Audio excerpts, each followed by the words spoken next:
इसी बीच एक दिन उनकी बेटी निरुपमा का कार एक्सीडेंट हो जाता है और निरुपमा की डेथ हो जाती है।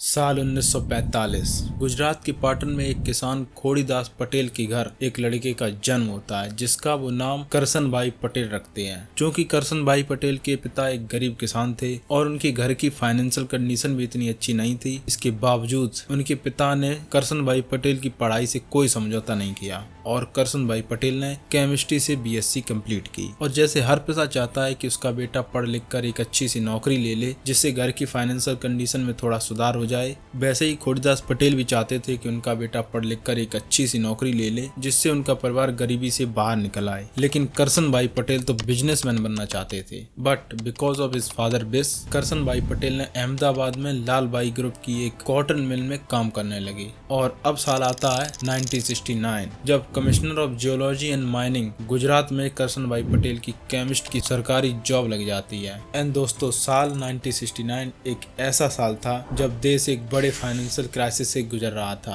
तो उस टाइम पर लोगों के लिए वॉशिंग पाउडर एक लग्जरी आइटम से कम नहीं था, इसलिए उस टाइम पर कपड़े धोने के लिए सोडा या एस का यूज किया जाता था। जब इस प्रॉब्लम को करसन भाई पटेल ने देखा तो उन्होंने एक सस्ता और इफेक्टिव वॉशिंग पाउडर को बनाने का डिसीजन लिया and the real struggle begin.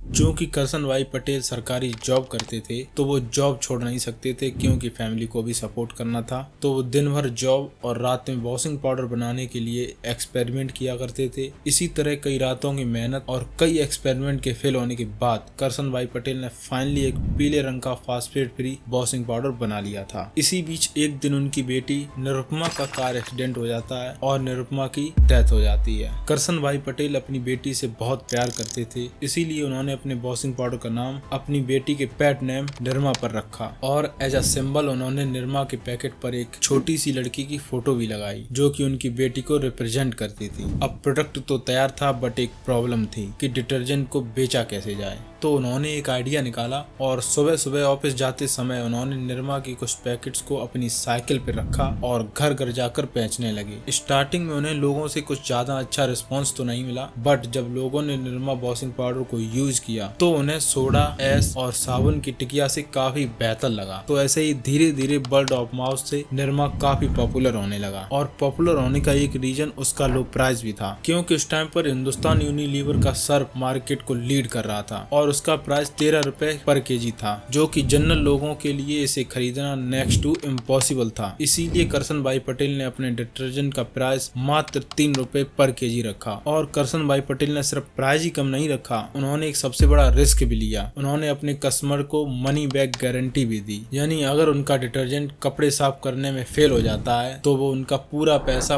वापस कर देंगे। अब देखा जाए तो ये एक बहुत रिस्की मूव था क्योंकि उस टाइम पर कुछ ही गिनी चुनी कंपनीज थी जो मनी बैक गारंटी देती थी, बट करसन भाई पटेल को अपने प्रोडक्ट पर पूरा भरोसा था और ये money back guarantee, low price and better quality general लोगों के लिए गेम चेंजर से कम नहीं था और लोगों ने निरमा को हाथों हाथ लिया। लेकिन निरमा की मैन्युफैक्चरिंग से लेकर पैकेजिंग, मार्केटिंग एंड डिस्ट्रीब्यूशन सब कुछ करसन भाई पटेल अकेले ही संभाल रहे थे और वो इन सब में इतना फंस गए थे कि उनसे ना तो ठीक से जॉब हो पा रही थी और ना ही वो अपने बिजनेस को संभाल पा रहे थे। तो उन्होंने अपनी जॉब छोड़ने का डिसीजन लिया और सन 1972 में उन्होंने अपनी सरकारी जॉब छोड़ दी और अपना पूरा फोकस अपने बिजनेस पर लगाने लगे। उन्होंने अहमदाबाद के पास एक छोटी सी फैक्ट्री लगाकर और कुछ एम्प्लॉयज की मदद से निरमा प्रोडक्शन और डिस्ट्रीब्यूशन का काम अच्छे से करने लगे। बट अभी भी एक प्रॉब्लम थी कि रिटेलर्स निरमा को अपनी दुकान में रखना ही नहीं चाहते थे। उनको लगता था कहीं ऐसा ना हो कि निरमा का स्टॉक अपनी दुकान में रख लें बट वो बिके ही ना। तो करसन भाई पटेल ने एक आइडिया निकाला और वो रिटेलर्स को क्रेडिट पर अपना माल देने लगे, बेसिकली उधार देने लगे पहले माल दे देते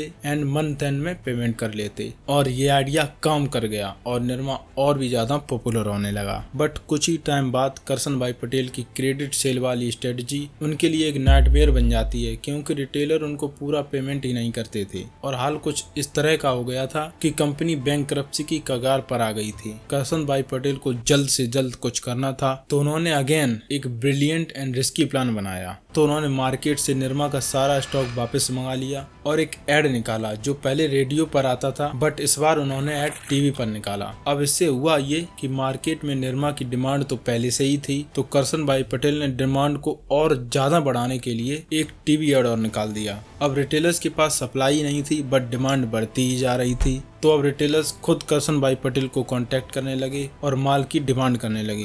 बट करसन भाई पटेल ने उनसे पहले पेमेंट को क्लियर करने को कहा। जहां एक टाइम पर कोई उनके प्रोडक्ट को अपनी दुकान में रखने को तैयार नहीं था, वो अब पहले पेमेंट करके माल को खुद मांग रहे थे और अब निरमा हर घर तक पहुंचने लगा था। On other and Surf premium market को लीड कर रहा था, तो HUL ने निरमा को अपना कॉम्पिटिटर मानने से ही इनकार कर दिया। बट HUL ने एक प्लान बनाया कि ऐसा किया जाए कि लोगों के मन में डाल दिया जाए कि हर सस्ती चीज अच्छी नहीं होती। तो HUL ने उस टाइम की फेमस टीवी एक्ट्रेस उड़ान की ललिता जी, जो कि जानी जाती थी एक स्मार्ट हाउसवाइफ के रोल के लिए, उनको चुना और एक टीवी एड निकाला, सैड सस्ती चीज खरीदने में और अच्छी चीज खरीदने में फर्क होता है। बट दोस्तों इस टाइम तक निरमा एक काफी फेमस कंपनी बन चुकी थी और निरमा डिटर्जेंट के कई लॉयल कस्टमर भी बन गए थे।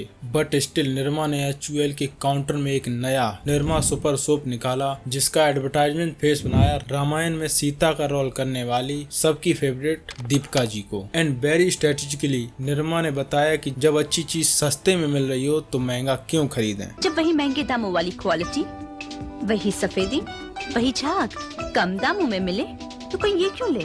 और ऐसे ही करके निरमा ने और भी कई प्रोडक्ट बनाए। For example Nirma beauty soap, जिसका जिंगल सौंदर्य साबुन निरमा एक फेमस सिंगर हरिहरन जी ने गाया था। और ऐसे ही 1988 आने तक निरमा 60% मार्केट शेयर कैप्चर कर चुका था। एंड तभी कुछ ऐसा होता है कि 60% मार्केट शेयर वाला निरमा 6% मार्केट शेयर पर आ जाता है।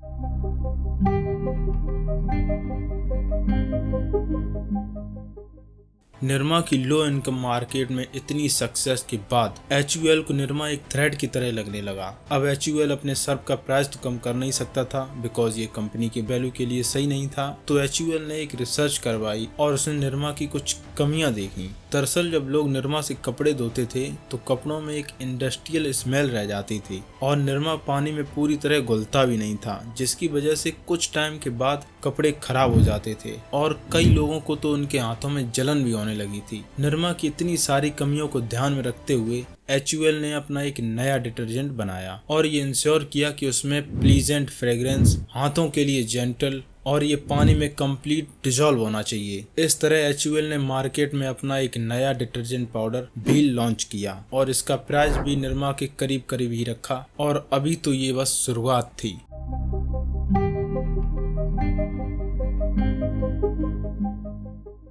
यूपी में कानपुर के दो भाई मुरलीधर ज्ञानचंदानी और विमल कुमार ज्ञानचंदानी जी ने अपना एक घड़ी डिटर्जेंट पाउडर मार्केट में लॉन्च किया, जो निरमा से सिर्फ क्वालिटी में ही नहीं बल्कि प्राइस में भी काफी ज्यादा था।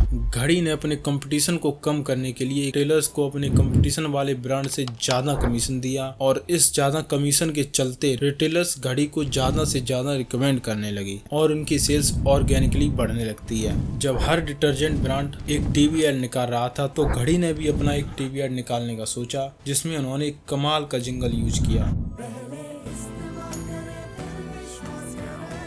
इन सभी स्मार्ट मूव के चलते घड़ी बहुत ही जल्दी पॉपुलर होने लगा था। लेकिन निरमा के डाउनफॉल के सिर्फ घड़ी और भेल सी रीजन नहीं थे। जहां हर एक ब्रांड कुछ ना कुछ नया ट्राई कर रहे थे और अपने प्रोडक्ट को वैल्यू फॉर मनी बना रहे थे, तो वहीं निरमा ने ऐसा कुछ भी नहीं किया, जिसका रिजल्ट ये निकला कि अब लोग निरमा को एक चीप ब्रांड के रूप में देखने लगे और निरमा को यूज करने से शर्माने लगे। करसन भाई पटेल ने जब देखा कि मार्केट में और भी काफी नए नए ब्रांड आ गए हैं और कंपटीशन बहुत ज्यादा हो गया है, तो उन्होंने अपने बिजनेस को डाइवर्सिफाई करने का सोचा और साल 1995 में करसन भाई पटेल ने एजुकेशन के फील्ड में एंट्री ली और अहमदाबाद में निरमा इंस्टीट्यूट ऑफ टेक्नोलॉजी, 2003 में institute of management and Nirma university of science and technology को स्टैब्लिश किया। इसी तरह निरमा के डाइवर्सिफाई के चलते करसन भाई पटेल ने कई बिजनेसेस की नींव रखी। फॉर एग्जांपल 2007 में US based soda S manufacturing company को खरीद लिया और वर्ल्ड में टॉप 7 सोडा एस मैन्युफैक्चरर में से एक बन गए।